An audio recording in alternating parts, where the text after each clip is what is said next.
This was one of the most difficult experiences I've ever gone through. I had never really loved someone so much, but also number two is that I had no self-worth. I didn't have any understanding of how to go through this process.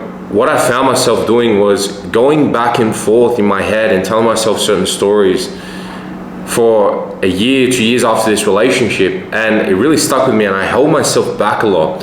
I became a prisoner of my own mind. I would tell myself certain stories like, oh, maybe you should go back, or maybe it's better this way or that way. And I was just very confused. I was never really straight going forward in life.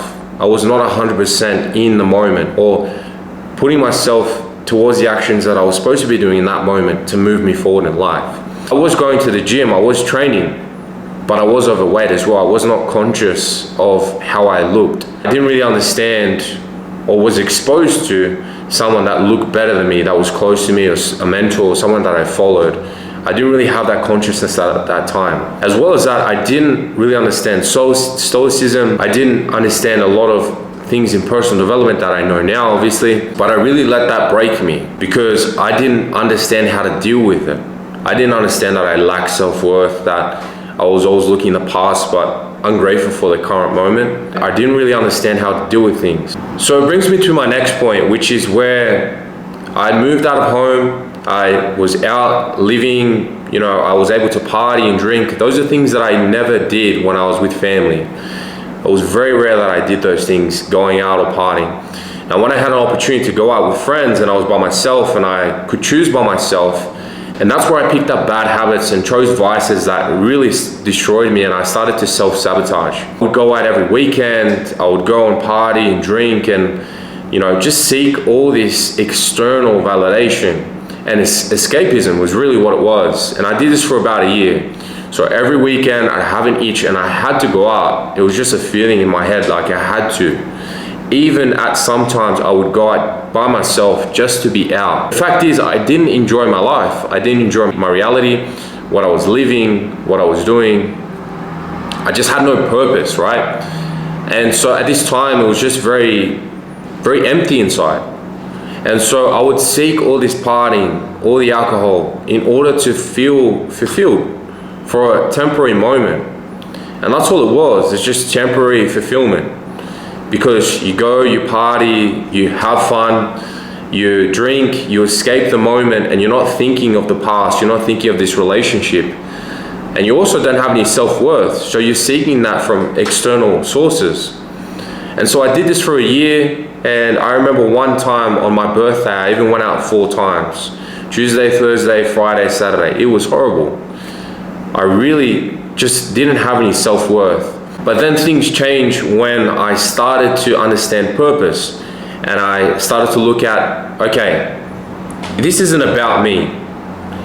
These stories that I put up on social media of me partying and all that, that can't be something that I share with my younger siblings. That can't be all life has to offer. And I can't be teaching them that either.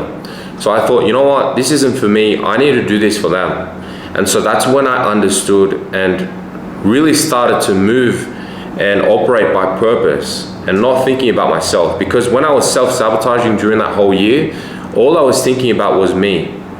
I'd go out, I'd base on my emotions, I'd be like, all right, I'm gonna go drink, I'm gonna go party, I'm gonna do this, that, whatever I felt like, right? And so what I did instead was now start to understand that I am an example for my younger siblings, for everyone around me. And so I need to start to build the best version of myself and become an example of them, of how good life can be, but also how to live correctly through the way that I live, and not what I say, but what I do. So understand that your purpose is building the best version of yourself, and by doing that and the way you live, become an example for those around you, kids, friends, family, younger siblings, the younger generation, everyone around you. Everyone sees what you do. They see how you live. You're not gonna be like, oh, that's my homie rolling up in the Toyota Corolla. No, you wanna be like, that's my guy rolling up in the Lambo, jacked, ripped. He's a rare dude. I wanna say thanks to one of my mentors, Wes Watson. He's the one that really changed my life. I left to South America on a last minute trip, and all I consumed was his content. And that allowed me to really digest and implement and live by the way that he teaches, which is purpose. It completely changed my life. I wasn't surrounded by the Western world where everyone has this victim mentality, and instead people are like here in Brazil. If you don't work, you don't eat.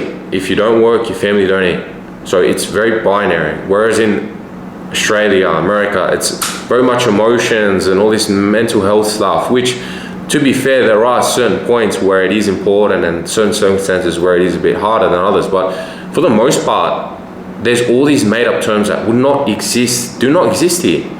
They don't exist here. You think the person that hasn't eaten for a week can just go and say, oh, I need stress leave, or, I'm feeling sorry for myself? They don't have that excuse. There isn't that void or that way out. So they have to do the thing that they need to do without any excuses, without mentioning anything about their emotions. The main thing that I can really share, if you do go through a breakup, if you are going through one currently, is work on building the best version of yourself and understand that your purpose is doing that, but also becoming an example for others, for those around you, kids, family. This isn't about you. That's what really set me free, is because I thought, you know what?